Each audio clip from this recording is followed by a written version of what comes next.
tang ahom tagi hogiba kaluki irang asina maram moiraga MP ki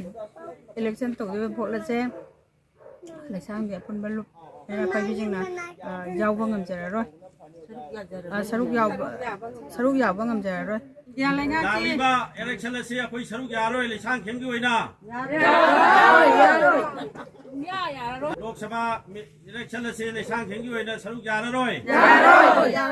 election Thangmang GP gi manung da laiba ward number 1 asigi mera pai bi apunba sing nang asi akoi India lenga ki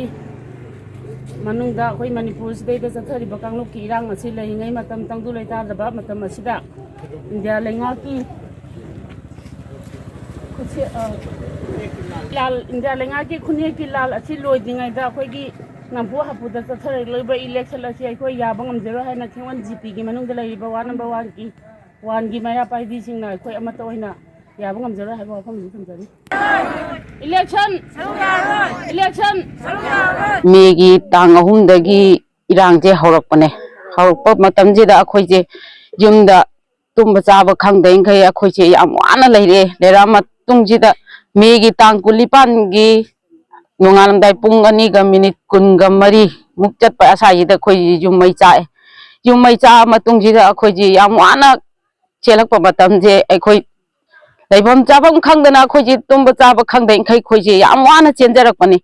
चेला मतुंगजिदा अखोइजे वांगुगी रिनिकेम खुदिंगी अखोइ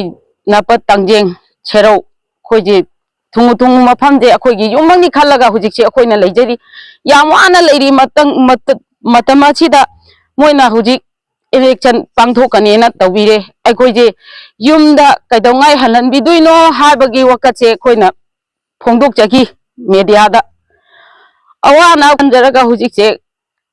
तंग तारा तरा अखोइजे युमदा हलनबिदरा आइना अखोइजे खल्लगा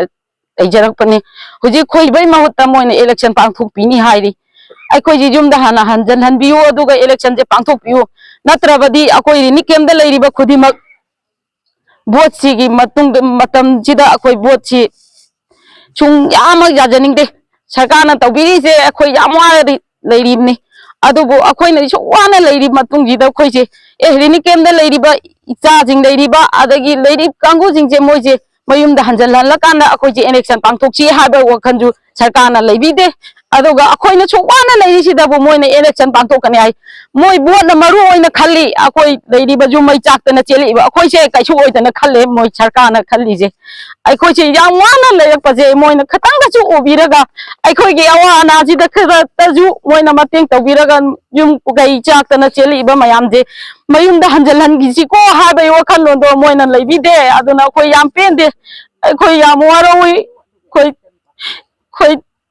hawa yam ngaite akoi yumda halanbiyo aduga koije moina election do pangthok chau akoi yumda hanjanbiyo haraga